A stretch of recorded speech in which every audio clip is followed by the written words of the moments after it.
Et nous avions vu que la manière d'envisager l'eschatologie était somme toute beaucoup moins innocent qu'il pouvait y paraître.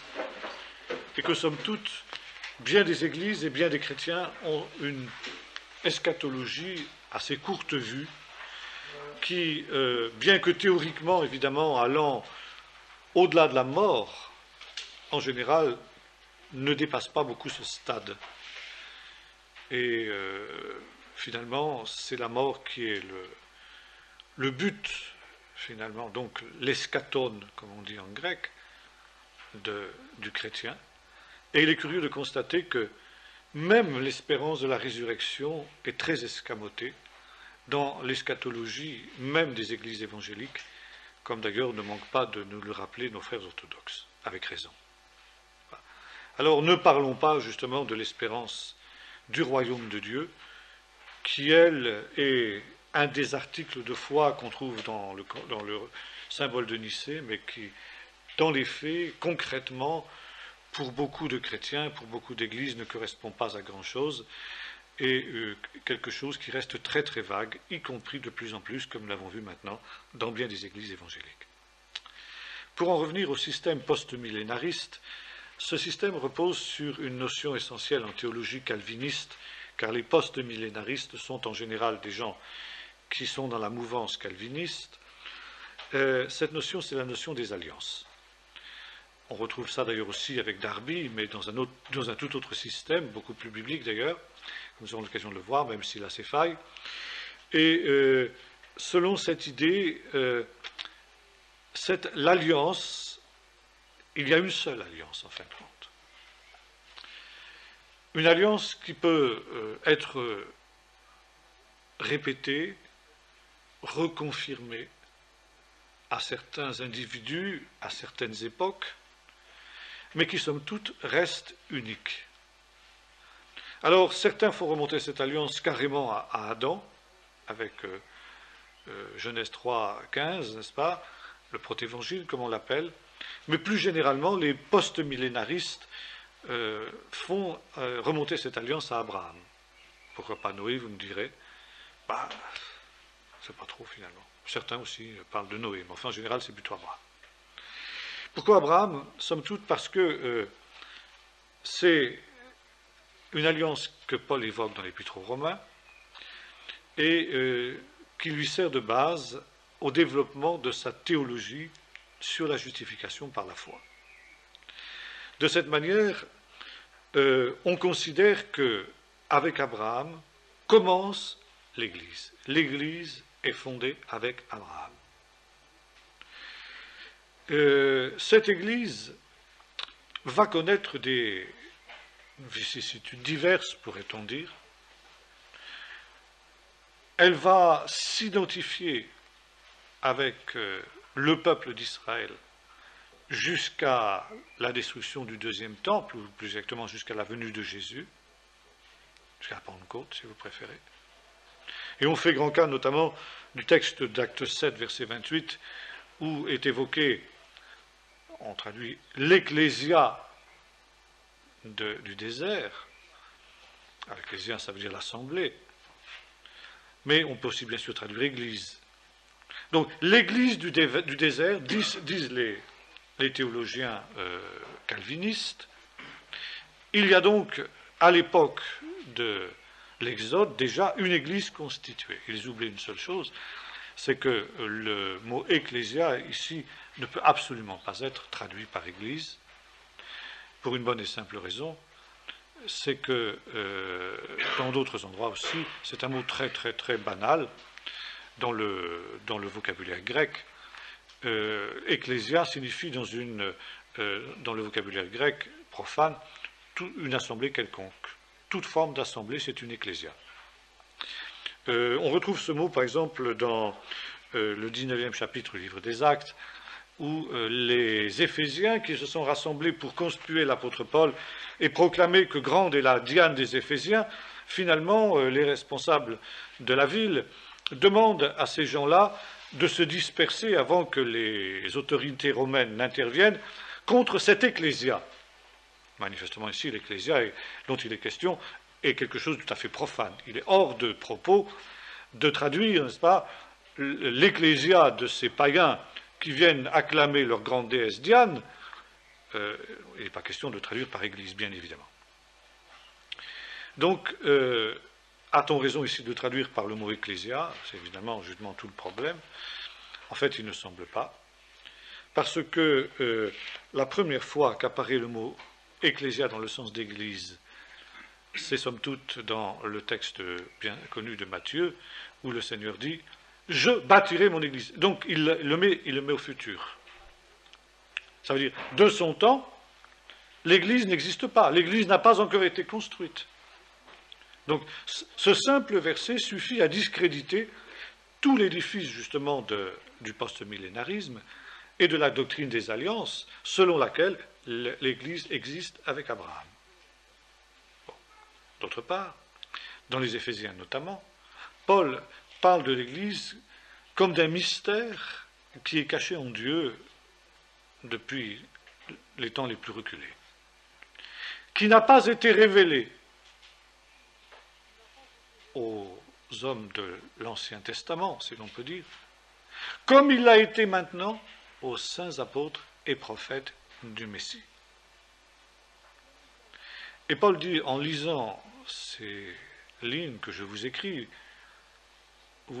ces quelques mots suffisent à vous montrer l'étendue de la grâce qui m'a été faite, à moi qui suis le moindre des saints, d'avoir connaissance de ce mystère caché en Dieu de toute éternité.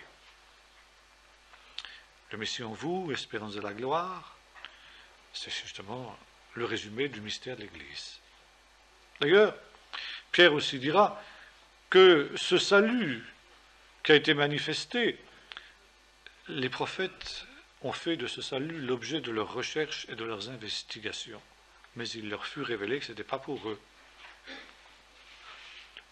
Et cet évangile aussi, les anges cherchent à y plonger leur regard. Ça veut dire que les anges eux-mêmes, jusqu'à ce que ce mystère de l'Église soit pleinement manifesté, n'en avaient pas eu connaissance.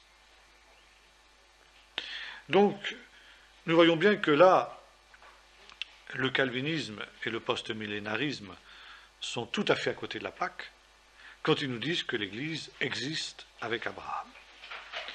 Alors évidemment, à partir de là, on utilise l'exemple d'Abraham, la justification par la foi.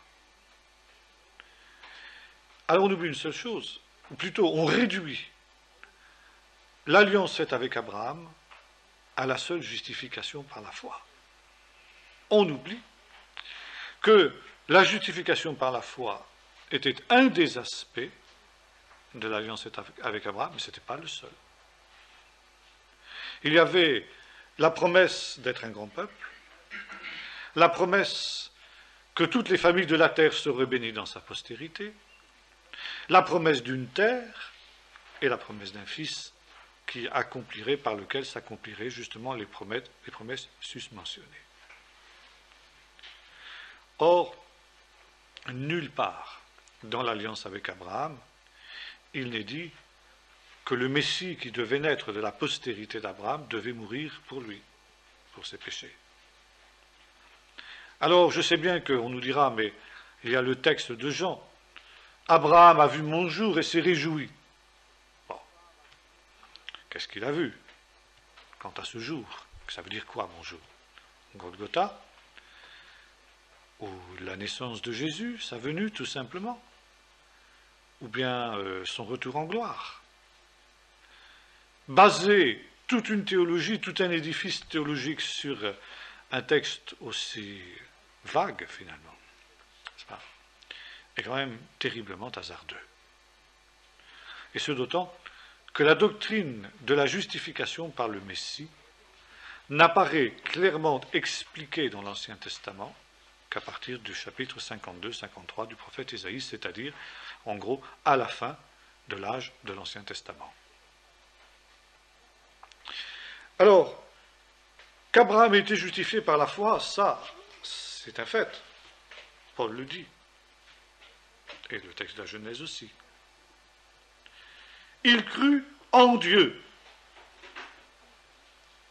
Mais il n'a pas... L'objet de sa foi n'était pas obligatoirement le croire au Seigneur Jésus et tu seras sauvé. Quel était l'objet de sa foi?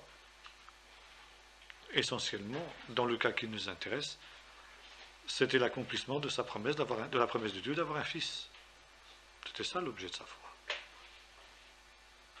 Alors s'il vous plaît, ne mélangeons pas les genres. Bon, nous avons maintenant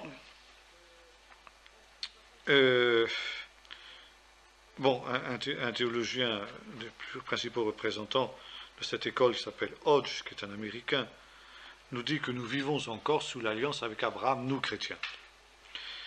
Bon, ça demanderait à être nuancé. Il prend le texte de Galates 4, verset 26, la Jérusalem d'en haut qui est libre et qui est notre mère.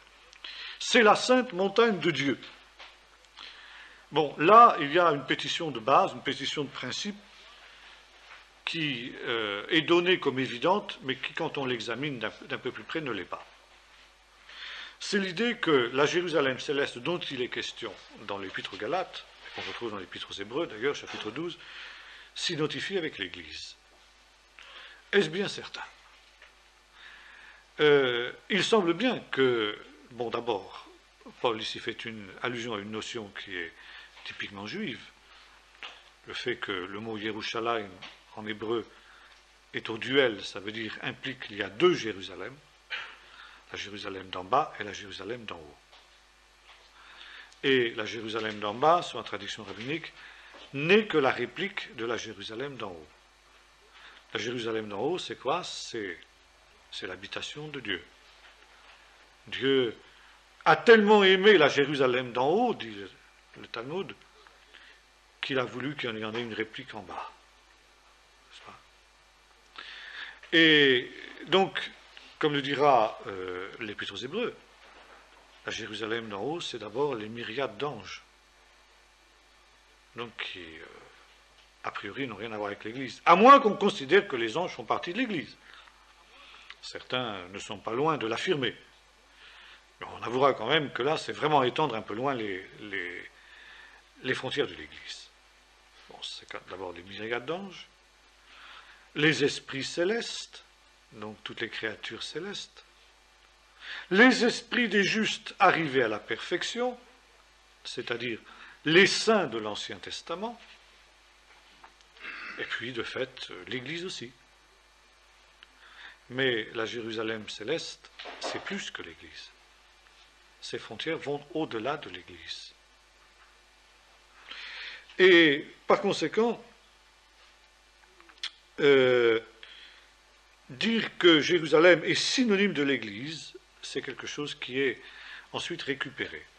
Car, selon les Hodge, par exemple, et les théologiens post-millénaristes, chaque fois que nous lisons Jérusalem dans l'Ancien Testament, il faut comprendre l'Église.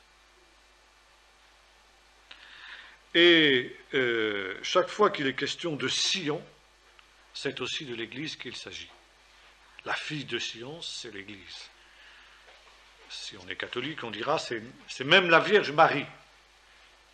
On va jusque-là dans le catholicisme. Et c'est vrai que parfois, Sion est interprété symboliquement dans l'Ancien Testament, mais pour représenter le peuple d'Israël tout entier, et non pas l'Église. Il faut quand même être honnête. Il faut quand même reconnaître que ceux qui ont écrit ces textes-là, ils voulaient dire quelque chose.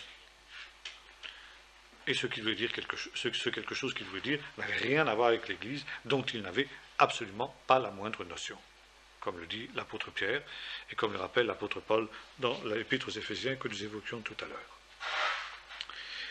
Voilà, donc ça c'est un des points fondamentaux qui fait qu'à partir de cette assimilation de Jérusalem avec l'Église qu'on fait dans l'Épître aux Galates, sur un texte quand même qui est très symbolique et très allégorique, et l'on sait qu'un des grands principes de toute exégèse, c'est de ne jamais construire une doctrine sur une allégorie ou sur une parabole. C'est toujours extrêmement délicat, extrêmement hasardeux. Une allégorie ou une parabole vient appuyer, certes, et éventuellement préciser une doctrine qui se trouve en clair ailleurs, mais ne peut jamais servir à fonder une doctrine. Or, c'est exactement ce qu'on fait. Et ensuite, on arrive à cette manière de tordre les Écritures, parce qu'en même temps, Jérusalem et Sion signifient l'Église, quand il s'agit d'une vision positive. Mais quand il s'agit de malédiction, de jugement, la plupart du temps, ces mêmes personnes qui vous disent que Jérusalem signifie l'Église, vous diront que dans ce cas-là, ça signifie le peuple d'Israël. Alors vous comprenez, bon, que, enfin là, il faut être sérieux, quoi. Je crois que c'est même pas la peine d'épiloguer. Un juriste qui ferait une interprétation de texte de cette manière-là, il n'a plus qu'à aller se rhabiller, c'est évident.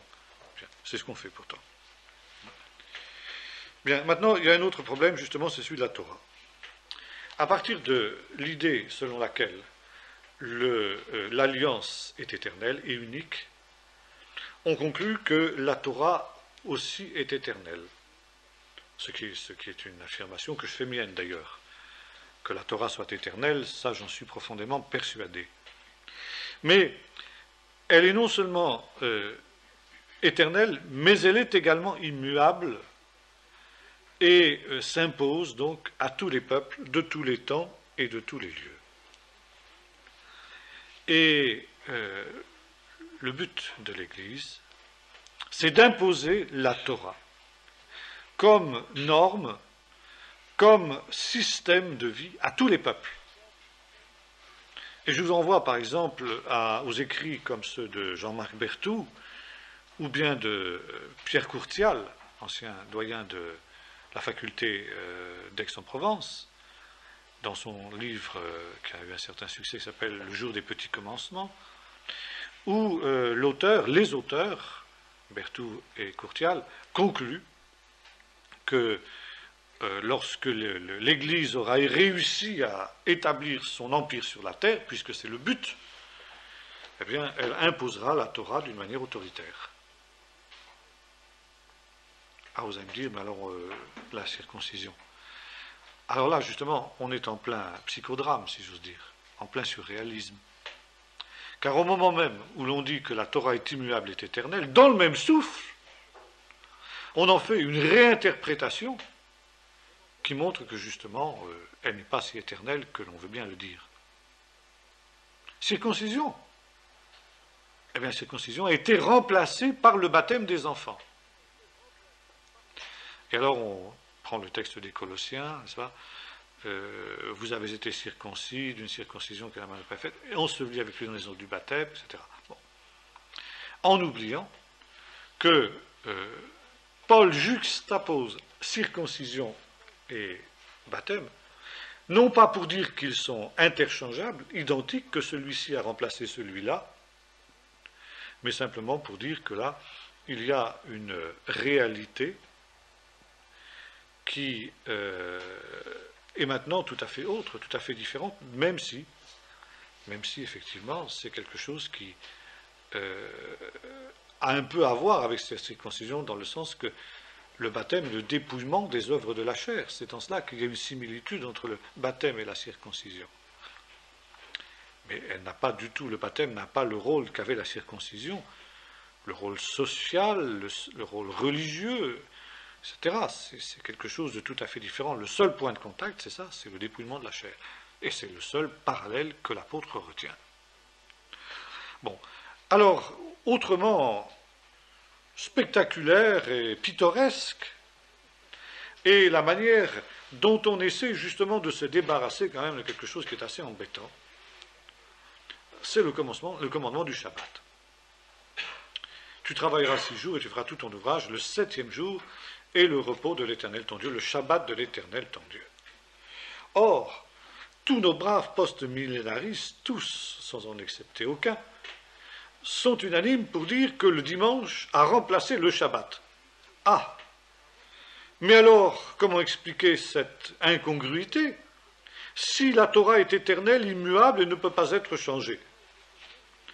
Alors, on a affaire à des acrobaties, alors, de haut vol, Alors ça vaut le numéro de trapèze volant sans filet, n'est-ce pas, pour essayer d'expliquer comment on a changé le Shabbat en dimanche, mais qu'en fait on n'a rien changé quand même. Comprenne qui pourra. Je ne vais pas rentrer dans ces discussions byzantines, parce qu'il faut vraiment un esprit extrêmement agile pour pouvoir en suivre tous les méandres du raisonnement et de la pensée. Enfin, il faut retenir la conclusion, c'est que plus ça change et plus c'est pareil. Voilà. Bon. Donc, pourquoi? Parce qu'il faut remonter du Nouveau Testament à l'Ancien et non pas faire l'inverse. Bon, ça c'est une affirmation qui demande aussi à être nuancée. C'est vrai qu'il y a dans le Nouveau Testament toute une christologie qui est, comment dirais-je, symbolique. Des types de la christologie, comme on le voit dans le Nouveau Testament. Et c'est vrai que cette christologie-là n'apparaît finalement qu'avec l'explication qu'en donne Jésus lui-même. Commençant par Moïse et par tous les prophètes, il leur expliqua dans toutes les Écritures ce qui le confirmait, ce qui le concernait. Ce qui d'ailleurs aussi est à nouveau mettre les post-millénaristes en contradiction avec leur propre système. Car si déjà Abraham, les patriarches, Moïse, tous les prophètes connaissaient parfaitement tout ce qui était la christologie, on ne voit pas très bien pourquoi il aurait fallu attendre Jésus et les apôtres pour que cette christologie-là apparaisse. Finalement, tout se passe comme si l'Ancien Testament était incompréhensible, n'avait pas de sens jusqu'à la venue de Jésus. On ne pouvait pas comprendre l'Ancien Testament, on ne pouvait pas comprendre les Écritures jusqu'à la venue de Jésus. Avouez quand même que c'est une affirmation qui est un peu excessive. Car somme toute, Dieu n'a pas donné une parole, comme le dit l'Épître aux Hébreux, il a parlé d'abord par les patriarches, puis ensuite il a parlé par les prophètes, il n'a pas parlé pour ne rien dire. Il n'a pas parlé pour ne pas être compris de ses contemporains, de ceux auxquels elle était adressée. Et cette parole de Dieu, en tout cas c'est ce que nous croyons, c'est ce que le bon sens d'ailleurs nous amène à dire, c'est que cette parole de Dieu avait quelque chose à dire aux hommes auxquels elle a été adressée. Que cette parole contenait bien plus que ce que ces gens-là en ont compris, qu'elle contenait bien plus que ce que le Seigneur voulait qu'ils en comprennent, qu'elle contenait des choses que seules les générations futures ne comprendraient. Oui, mais ça ne veut pas dire que la parole de Dieu était entièrement incompréhensible jusqu'à ce que le Messie vienne. Ça, c'est aller trop loin. Et pourtant, dans les faits, c'est à ce à quoi aboutit le post-millénarisme. Si on ne peut rien comprendre de l'Ancien Testament sans l'éclairage du Nouveau Testament, alors ça veut dire que Dieu a parlé pour rien aux hommes de l'Ancien Testament. Il a parlé pour ne rien dire. Ce qui était d'ailleurs en gros ce que pensait Marcion au IIe siècle. Déclaré hérétique d'ailleurs par l'Église même catholique après. Bon. Alors on voit ici qu'on est dans un système bourré de contradictions. Bon, c'est vrai qu'il y a une progression de la révélation, ça c'est une chose essentielle, mais il est évident aussi que Dieu a donné aux hommes des différentes époques auxquelles il a parlé un message qui était à la mesure, au niveau de ce qu'il voulait pour eux dans leur temps et de ce qu'ils étaient capables de comprendre dans leur temps. Et par conséquent, il est excessif, à mon sens, de dire qu'il faut lire l'Ancien Testament à la lumière du Nouveau, parce que l'Ancien Testament a en lui-même une cohérence, a en lui-même un message à communiquer, et il faut d'abord dégager ce message, dégager cette cohérence, et seulement après, dans un deuxième temps, confronter cette cohérence et ce message au Nouveau Testament, pour se rendre compte d'ailleurs, justement, que les deux messages sont parfaitement compatibles. Mais si l'on pose comme principe que l'Ancien Testament finalement est sans valeur s'il n'y a pas de Nouveau Testament, on ne se rend pas compte qu'on scie l'arbre sur lequel la branche sur laquelle on est assis. Parce que ça veut dire que sans l'Ancien Testament, il n'y a pas de Nouveau Testament. Parce que le Nouveau Testament est l'accomplissement de l'Ancien. Et comme nous avons l'occasion de le voir, il est le midrash de l'Ancien, il est la halacha de l'Ancien. Ça veut dire la mise en évidence de son sens profond. Donc, il faut absolument que l'Ancien Testament ait une cohérence propre, parce que le Nouveau Testament n'est qu'une branche. Si on coupe la racine, la branche meurt. Ça veut dire à ce moment-là qu'un des deux messages est faux. S'ils sont incompatibles, c'est qu'un des deux est faux. C'est logique. Et finalement aussi, c'est exactement ce que disait Marcion. Et on voit que l'Église, même si elle a condamné Marcion, est mal guérie du marcionisme. Bien. Alors on aboutit bien sûr à cette idée que l'idée d'un royaume terrestre n'est rien d'autre qu'une fable juive entre guillemets. Ça c'est le grand dada, le grand cheval de bataille des post-millénaristes. Alors on comprend évidemment qu'il y a un problème maintenant pour la perception d'Israël.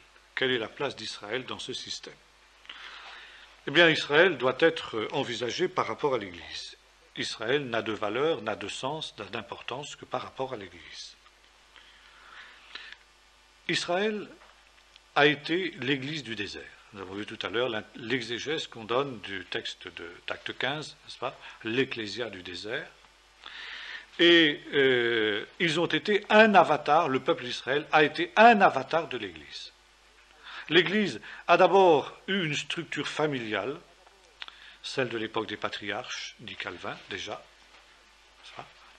puis ensuite a eu une structure nationale, en l'espèce le peuple d'Israël, puis à la Pentecôte, et avec l'expansion à toutes les nations, a eu une structure ou une substance internationale. Voilà. Donc familiale, nationale et internationale. On est dans un système tout à fait occidental. C'est une logique cartésienne, c'est la logique française, c'est Calvin, quoi. C'est vraiment ça. Mais on oublie que la Bible n'est pas un livre occidental. Et que la logique occidentale n'est pas de mise, même si ça semble très logique et très séduisant pour l'esprit. Alors on admet bien sûr, que quelque chose a changé avec la venue de Jésus. Et cette différence, c'est que, avant la venue de Jésus, l'Église était un État, et qu'avec la venue de Jésus, elle n'est plus un État, elle ne peut plus se confondre avec un État, parce qu'elle doit conquérir toutes les nations. Elle est donc indépendante de toute forme d'État. Elle a une organisation différente. Mais elle est calquée sur le modèle d'Israël. De la même manière qu'on entrait dans le peuple d'Israël par la circoncision, de la même manière on entre dans l'Église par le baptême des enfants.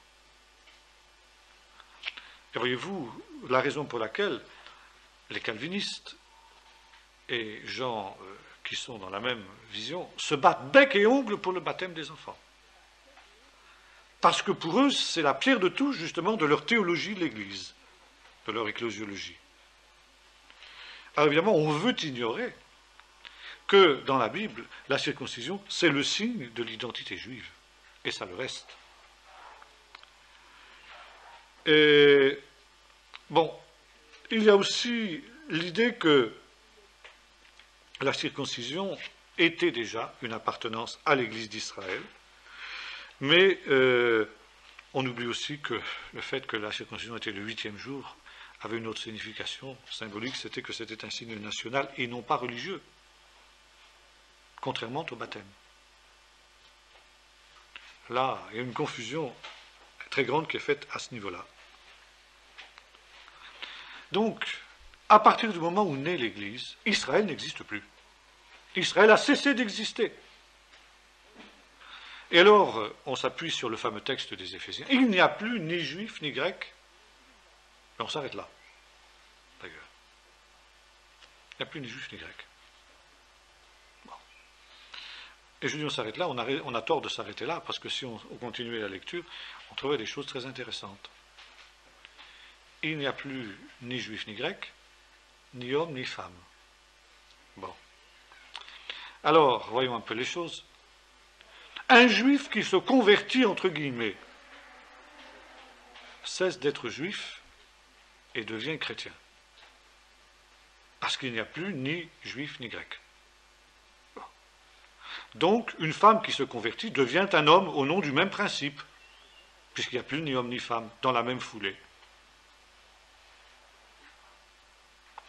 Et c'est quand même assez amusant. Ensuite, Paul continue, il dit, il n'y a plus ni esclave ni homme libre. Or, pourtant, du temps de Paul, il y avait des esclaves chrétiens et qui restaient esclaves. Et Paul ne disait pas qu'ils ne devaient pas rester esclaves. Il dit même le contraire explicitement. Il est intéressant de noter aussi que dans notre siècle des missions, on insiste tellement sur l'inculturation de l'Évangile. Ça veut dire sur le fait que l'Évangile ne doit pas bouleverser, comment dirais-je, les us et coutumes nationaux de ceux qui reçoivent l'Évangile. Et on considère comme naturel, comme souhaitable, comme tout à fait valable, qu'il puisse y avoir un christianisme africain, par exemple, avec les éléments culturels qui sont les siens, avec son incarnation, en quelque sorte, dans la culture africaine. On fera la même chose pour l'Amérique du Sud, on fera la même chose pour, etc. Après avoir, effectivement, dans des temps passés, commis des erreurs dans le sens inverse. Et à un moment où on reconnaît, avec raison à mon sens, n'est-ce pas, cette inculturation de l'Évangile dans les différentes cultures, on nie aux Juifs, et aux seuls Juifs, et à la seule nation juive, le droit, je ne dirais même pas de s'inculturer, parce que là, il ne s'agit même pas d'inculturation. Mais l'Évangile était au départ quelque chose de juif. Et si inculturation il y a eu, c'est dans la culture grecque. Mais on est tellement habitué à penser le christianisme dans les catégories occidentales issues justement du monde gréco-latin, qu'on en finit par croire que la culture gréco-latine est l'essence même de l'Évangile. Et on oublie qu'un homme comme l'apôtre Paul a fait justement un travail d'inculturation, et les autres apôtres aussi, mais Paul essentiellement, justement dans la culture grecque. Et on interdirait aux Juifs de revenir à ce qu'était leur racine, ce qui était la source même de l'Évangile, ce qui était l'Évangile avant même qu'il soit inculturé dans le monde gréco-latin. Et on marche sur la tête ou quoi? Je ne sais pas si vous vous rendez compte de l'incongruité de cette position-là. Donc il n'y a plus ni juif ni grec. Le peuple juif n'existe plus.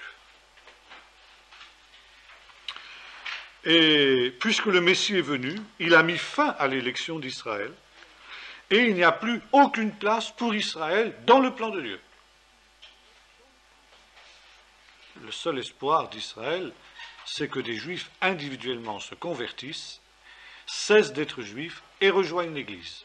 S'inculturent dans la culture païenne, qui est celle justement de l'Évangile, de la grande Église, disons, comme on le disait dans les premiers siècles. Donc, depuis la venue de Jésus, le peuple juif a perdu tous ses privilèges.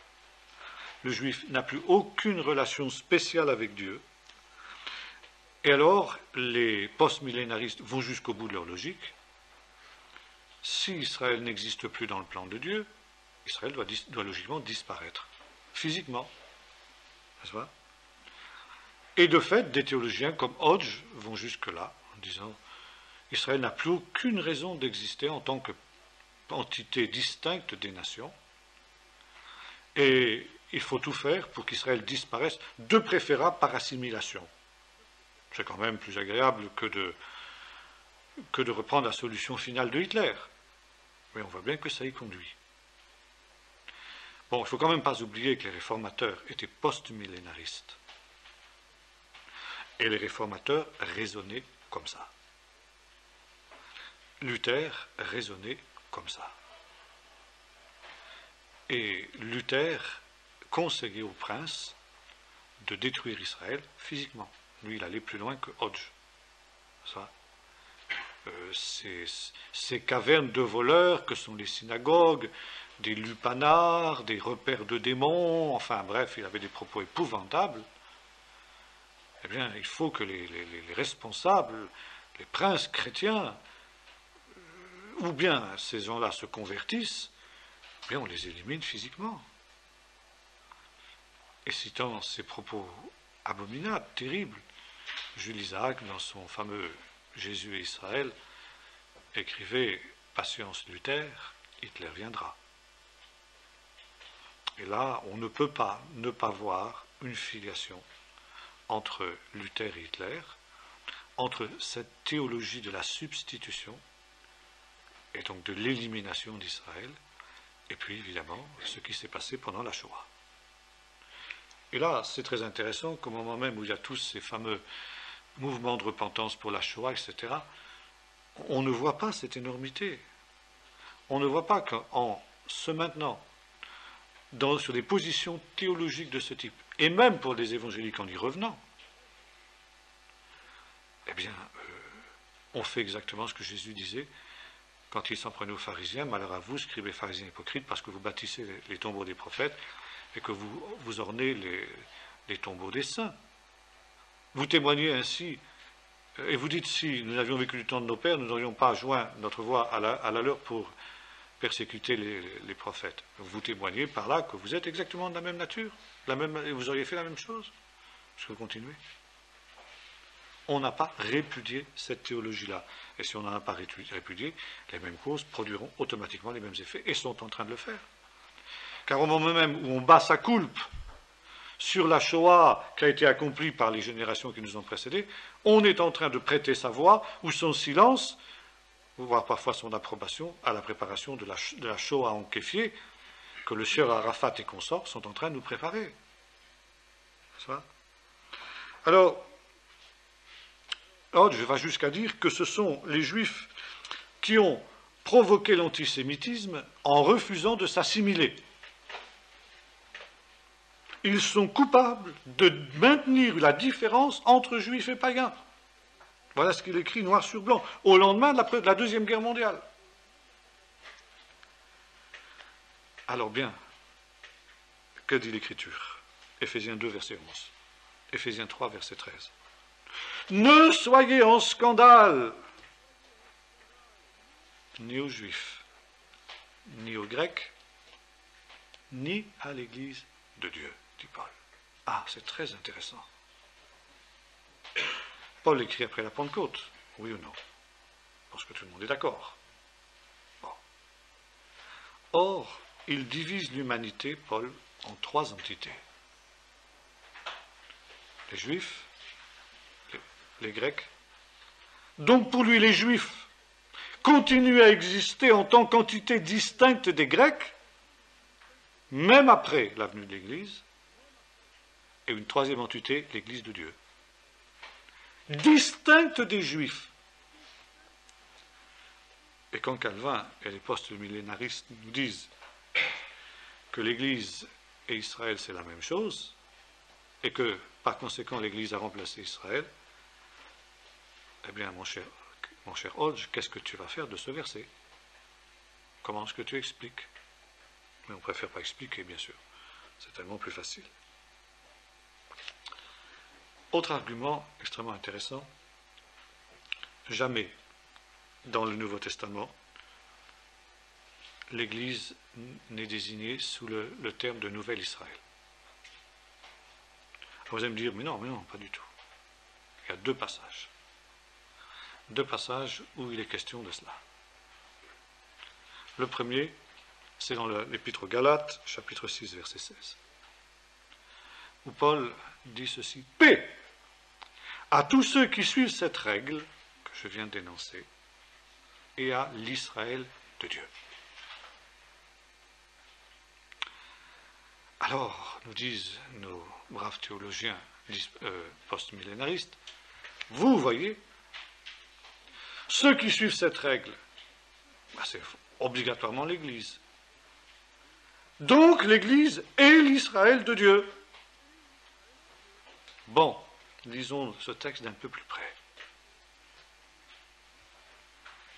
Le texte grec dit ceci: paix sur ceux qui suivent cette règle, caille sur l'Israël de Dieu. Donc c'est le caille en grec a la même valeur que notre EET en français. Et sur l'Israël de Dieu. Tous les grammairiens qui connaissent un peu la syntaxe, tant grecque que française, vous diront que quand il y a une conjonction de coordination, ça veut dire qu'il y a deux réalités différentes et semblables en même temps, qui sont concernées par la même réalité. Et si nos théologiens avaient raison, Paul aurait dû dire ceci: paix sur ceux qui suivent cette règle, l'Israël de Dieu. Alors là, oui. L'Église est l'Israël de Dieu.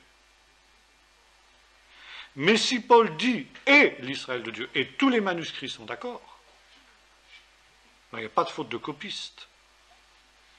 C'est vraiment la leçon originale, comme on dit en critique textuelle.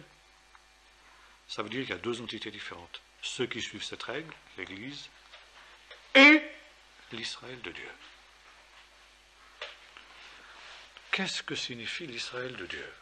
Donc, si ce n'est pas l'Église, comme le disent la plupart des théologiens, alors il faut revenir à Romains chapitre 9. Les fameux chapitres 9, 10 et 11 sur justement le mystère d'Israël. Où Paul nous montre ceci, et justement ça c'est aussi le grand cheval de bataille de la théologie de la substitution, quand Paul déclare à peu près ceci, il dit « Tous ceux qui sont Israël ne sont pas Israël ». Et c'est tout le grand développement de l'apôtre Paul dans le chapitre 9, où il est question des 7000 délits, le reste selon l'élection de la grâce, etc. Et ça, bien entendu, c'est du petit lait pour nos théologiens post-millénaristes. Et vous voyez, il y a un Israël en dehors d'Israël. Jamais le peuple d'Israël tout entier n'a été l'Église. C'est l'Église dans Israël. Il n'y a qu'un seul problème. C'est qu'après, Paul fait une différence dans l'apologue de l'olivier, n'est-ce pas, entre justement les branches sauvages de l'olivier qui ont été hantées sur l'olivier et qui manifestement sont donc étrangères à Israël, et puis ceux qui seront ensuite hantés sur leur propre olivier. Et Paul continue, dit, il y a de toute façon eu un reste toujours selon l'élection de la grâce, à toutes les époques.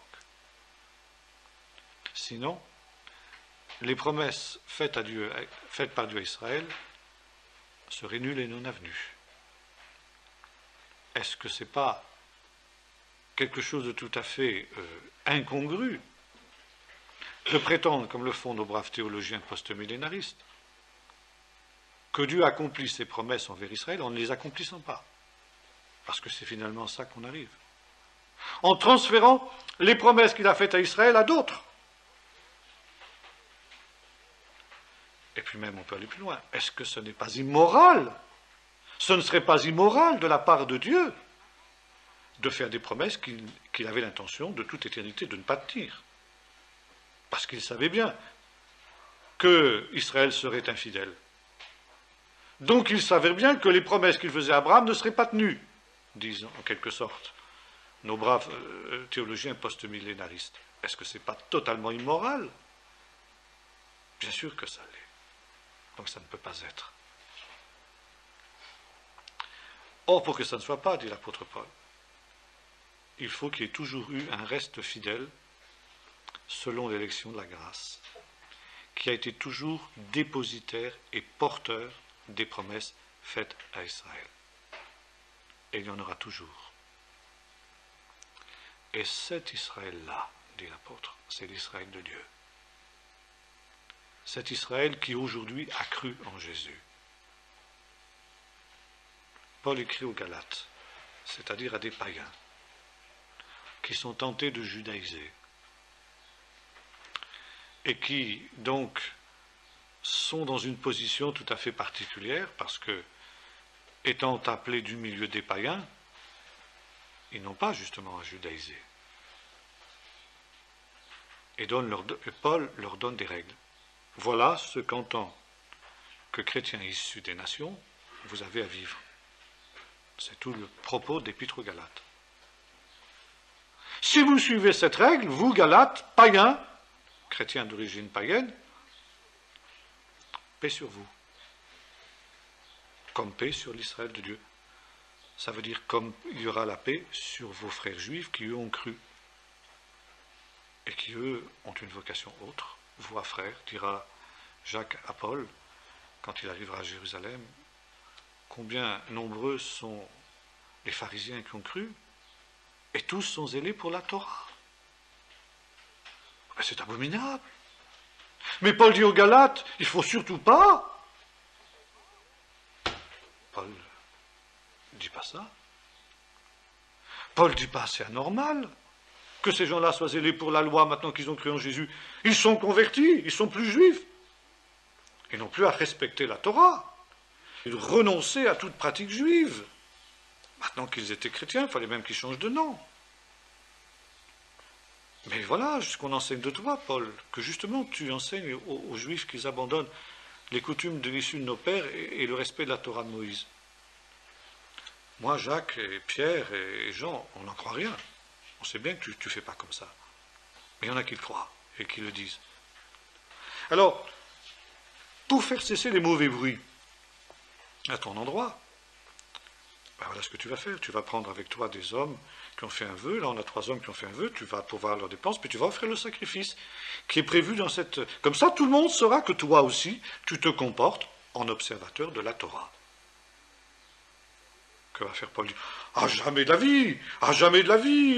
Ce que j'ai écrit aux Galates, ah non, maintenant je suis chrétien, je suis plus juif, j'ai plus rien à voir avec ça. Non, il fait exactement ce qu'on lui dit. Ah, disent nos théologiens. Paul a failli. Paul a cédé aux pressions de Jacques et des judaïsants. Il n'aurait jamais dû faire ça. Paul est en contradiction avec ses propres principes. Et il est tellement en contradiction que ça ne va pas lui réussir. Il est arrêté, il est puni par Dieu pour avoir judaïsé.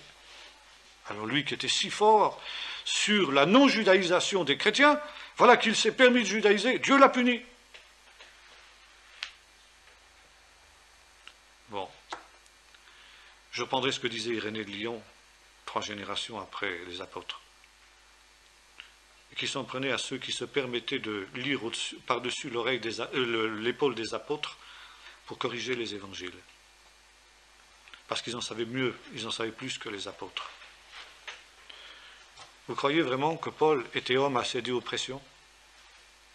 Justement, l'Épître aux Galates, vous le voyez céder aux pressions de Pierre, lui? Vous? Je crois tout le contraire, moi, au contraire.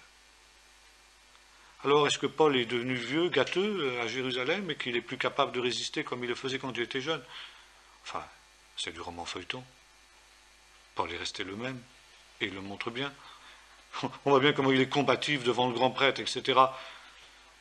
S'il n'avait pas été d'accord avec ce que lui proposaient les frères à Jérusalem, ben il l'aurait dit, bien entendu. Et il ne se serait pas conformé. S'il l'a fait, c'est parce qu'il était d'accord. Et ça veut dire quoi? Que non seulement Paul était d'accord que les Juifs soient zélés pour la Torah, les Juifs qui avaient cru en Jésus soient zélés pour la Torah, mais que lui-même le faisait de cette manière-là. Vous en voulez la preuve? Paul voulait être à Jérusalem pour la Pentecôte, parce qu'il s'était fait raser la tête à Sancré après avoir fait un vœu. un vœu. C'est un vœu naziréen. On est en plein dans la Torah. Or, disons à la limite, mais je ne le crois pas un seul instant, mais enfin admettons, que Paul ait cédé aux pressions de Jacques et des autres et des judaïsants qui étaient à Jérusalem, en faisant ce sacrifice-là qui a mal tourné dans le temple. Mais il a fait pression sur Paul pour qu'il fasse un vœu à s'ancrer. Il l'a fait spontanément, il l'a fait lui-même. Et il a continué dans son idée jusqu'au bout, puisqu'il voulait être à Jérusalem pour pouvoir justement offrir le sacrifice aussi qui mettait fin à son vœu de naziréat. Paul se comporte en observateur de la Torah. Parce que lui, il dit « je suis juif ». Il ne dit pas « j'étais juif ». C'est pour ça que nous ne devons pas parler de la conversion de l'apôtre Paul, qui de juif est devenu chrétien. Je suis juif, il est toujours resté. Il appartenait à l'Israël de Dieu, il le dit. Car moi aussi, dit-il, la promesse de Dieu n'est pas restée vaine, car moi aussi je suis du peuple d'Israël. Donc combien même n'y aurait-il que moi dans l'Église? Ça suffit pour que les promesses de Dieu soient accomplies. Je fais partie de l'Israël de Dieu. L'Israël de Dieu n'est pas toute l'Église. L'Israël de Dieu est une partie de l'Église. La partie juive de l'Église. Et c'est pourquoi il n'est pas du tout possible de dire qu'en une seule fois dans tout le Nouveau Testament, Paul emploie l'expression Israël de Dieu, il se réfère à l'Église tout entière, comme si l'Église avait pris la place d'Israël. C'est absolument absurde. Bon. Autre texte, celui de la première épître de Pierre, où Pierre parle aux païens en disant « vous étiez autrefois, vous n'étiez pas un peuple, maintenant vous êtes devenus le peuple de Dieu, etc. » Bon, il reprend pour les païens ce qu'était la vocation d'Israël. Et vous voyez, donc l'Église des païens a remplacé Israël, etc. Alors, ça c'est une manière de voir les choses. On peut voir les choses autrement. Dire, Dieu dans sa grâce a accordé aussi aux païens la grâce qu'il avait faite autrefois au peuple d'Israël d'être son peuple, sans que pour autant son peuple juif cesse d'être aujourd'hui le peuple de Dieu. Pourquoi le fait que les païens soient aussi, comme dira l'apôtre Paul, concitoyens des saints, gens de la maison de Dieu, pourquoi faudrait-il que les Juifs, à cause de cela, cessent d'être le peuple de Dieu? Mais enfin, bon, vous avez ici des millions d'Arabes qui deviennent Français. Ils deviennent Français. Et les Français de souche, parce qu'il y a 3 millions d'Arabes qui deviennent Français, cessent d'être des Français. Mais enfin,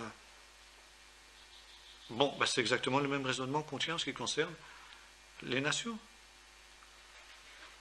Les nations qui n'étaient pas peuple de Dieu deviennent peuple de Dieu en Jésus, du moins ceux qui ont cru. Mais ils deviennent avec Israël, mais pas à la place d'Israël. Alors voyez-vous ici les énormes dérives de cette théologie. Alors, Galates 6,16, c'est la partie d'Israël qui a cru. Bon, et il est évident que quand l'Ancien Testament parle donc de Jérusalem et d'Israël, et de Sion, c'est de la Jérusalem juive dont il est question. Mais voilà, on veut me faire croire que toute différence est éliminée, que les Juifs n'ont même plus le droit d'exister en tant que tels, et voilà. Alors, je suis bien d'accord que dans l'Église, quand Paul dit qu'il n'y a plus ni Juif ni Grec, ça veut dire il n'y a plus de privilège d'un groupe sur un autre. Il y a égalité, mais quid des promesses de Dieu faites inconditionnellement à Israël? Finalement, les seules promesses qu'on retienne faites à Israël, c'est la promesse de la rédemption, du salut.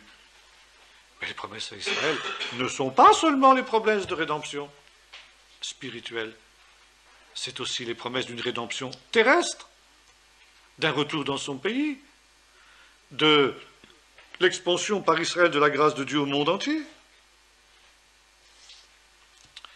Autre argument qui est employé par les post-millénaristes, qui n'ont jamais compris la véritable nature du judaïsme. Pour eux, le judaïsme, c'est le système religieux de l'Ancien Testament. Bon, il est absolument évident, bien sûr, quand on découvre un peu le judaïsme aujourd'hui, que le judaïsme actuel a peu de choses en commun, pourrait-on dire, avec le judaïsme de l'Ancien Testament. Pour une raison évidente, c'est que le temple n'existant plus, l'essentiel du culte lévitique, qui était le rituel des sacrifices, n'existe plus. Bon. N'oublions pas que c'est d'ailleurs cette découverte qui a marqué la fin du Moyen-Âge, plutôt le Xe siècle, XIe siècle, disons. Hein? Et que quand les chrétiens ont découvert, mais les juifs non, mais c'est plus le peuple de l'Ancien Testament. Jusqu'alors, il y avait encore un certain respect dans l'esprit des chrétiens par rapport aux juifs, parce que c'était les frères aînés dans la foi. Puis soudain, on découvre qu'ils ont le Talmud, et que la base de leur vie spirituelle, c'est le Talmud, et pas l'Ancien Testament. Et on dit, mais les juifs ne sont plus les frères aînés, c'est des hérétiques. Et c'est l'Inquisition. Eh bien, Hodge et tous les post-millénaristes ont exactement, finalement, la même démarche. La religion juive actuelle est totalement étrangère à l'Ancien Testament, c'est un peu exagéré d'ailleurs, parce qu'il y a quand même des points communs qui restent. Par conséquent, la religion juive n'existe plus. Et comme le peuple juif n'est rien d'autre qu'une religion, ça on est aussi dans Clermont-Tonnerre, hein, c'est la Révolution française, tout juif en tant qu'individu, rien en tant que peuple, c'est une forme d'antisémitisme qu'on trouve encore aujourd'hui, et Napoléon qui déclare, n'est-ce pas, qu'il n'y a plus de juifs en France, il n'y a que des citoyens français de confession israélite. N'est-ce pas ? Donc, le judaïsme n'est rien qu'une religion. La religion juive n'existe plus, donc les juifs n'existent plus. On est dans le syllogisme le plus pur. Or, la Bible nous parle autrement. D'abord, elle nous dit que Israël est un peuple avant d'être une religion. Et que même leur infidélité en matière spirituelle et religieuse ne cesse pas de faire pour autant le peuple d'Israël et le peuple de la promesse. Certes, certains juifs ont été mis de côté pour que les païens puissent hériter de l'alliance aussi, mais c'est quelque chose de tout à fait différent. Deux autres textes qui sont utilisés par, disons, l'antisémitisme, l'antijudaïsme chrétien, n'ayons pas peur des mots. C'est les textes de Matthieu, je n'ai plus les références exactes en tête. Le premier est celui où, après la guérison du centurion, du fils du serviteur du centurion romain, Jésus, vous vous souvenez, dit, même en Israël, je n'ai pas vu une si grande foi. Donc je vous dis en vérité, il en viendra de l'Occident, de l'Orient, etc. Ils se mettront à table dans le royaume de Dieu avec Abraham et tous les prophètes, et les fils du royaume seront jetés dehors, dans les ténèbres du dehors. Vous voyez, Israël est rejeté, les fils du royaume, pour laisser la place aux païens. Vous avez déjà ça sur Justin martyr, en 160 après Jésus-Christ à peu près, c'est-à-dire un peu après le milieu du IIe siècle, où Justin martyr croit dans une sorte de millénium. Ça veut dire Jérusalem sera reconstruit à la fin des temps, et les patriarches et les prophètes ressusciteront, mais seuls les païens, l'Église païenne aura droit d'entrer dans Jérusalem, les Juifs en seront exclus. On se base sur ce texte-là, une interprétation de ce texte-là. Or, que dit Jésus? Il dit, les fils du royaume incroyants, ceux qui auront refusé la grâce de Dieu, les Israélites qui auront refusé la grâce de Dieu seront jetés dehors. Ça veut dire, vous ne devez pas penser, vous juifs, que le fait d'être juif vous donnera automatiquement accès au banquet eschatologique. Mais la foi en Jésus. Et ceux qui, n'étant pas du peuple de Dieu, auront eu la foi, eux aussi seront associés à ce banquet-là, exactement comme s'ils étaient des fils du royaume. Alors ça ne veut pas dire que tous les Israélites seront exclus du royaume de Dieu. Mais c'est pourtant la conclusion à laquelle on aboutit. Deuxième texte qui va un peu dans le même sens, c'est la parabole des mauvais vignerons. La pierre, bon, les vignerons qui tuent le fils, etc. C'est pourquoi le royaume de Dieu vous sera enlevé et en sera remis à une nation qui en portera le fruit. Donc, voyez-vous, disent nos braves théologiens, le royaume de Dieu est enlevé aux Juifs et donné à une nation qui en porte le fruit, c'est-à-dire l'Église. Il faut lire toute la parabole, messieurs. Et notamment sa conclusion.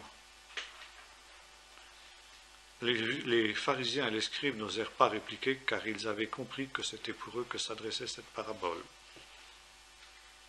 Ah, les scribes et les pharisiens. Et les autres alors. Et pourquoi ils n'osent pas répliquer? Parce que le reste du peuple a compris qu'il n'est pas concerné et que Jésus, ils approuvent Jésus. Maintenant, remontons un peu en arrière.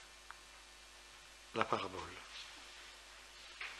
Le maître qui avait une vigne qu'il afferma à des vignerons. La vigne.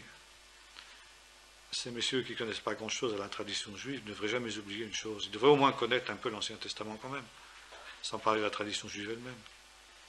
Ésaïe 5. Mon bien-aimé avait une vigne sur un coteau fertile. Et puis d'autres textes qui vont dans le même sens, dans Ézéchiel, etc. Or, c'est clair, dans Ésaïe 5, la vigne, c'est Israël. Et pour Jésus, la vigne, c'est Israël, qui est affermée à des vignerons. Et qui sont les vignerons? Ce sont justement les chefs du peuple, c'est-à-dire les scribes et les pharisiens. Et quand il a envoyé des prophètes vers ces gens-là, ce sont ceux-là qui ont tué les prophètes. Et de la même manière que ces scribes et ces pharisiens, ces leaders du peuple, ont tué les prophètes, ils tueront le Fils qui leur a été envoyé au temps de la fin. C'est pourquoi la domination sur le peuple de Dieu, le royaume de Dieu, va être enlevée à ces gens-là et donnée à un peuple qui en rendra du fruit, c'est-à-dire la nouvelle communauté des 12 que Jésus a créée. Et les pharisiens ont bien compris cela. Ils ont bien compris le sens de la parabole mieux que nos modernes théologiens. Et c'est pourquoi Jésus parle des 12 apôtres qui seront assis sur 12 trônes comme représentants de tout Israël et non pas de l'Église, n'est-ce pas? Et voilà, donc ici nous sommes dans une problématique tout à fait différente.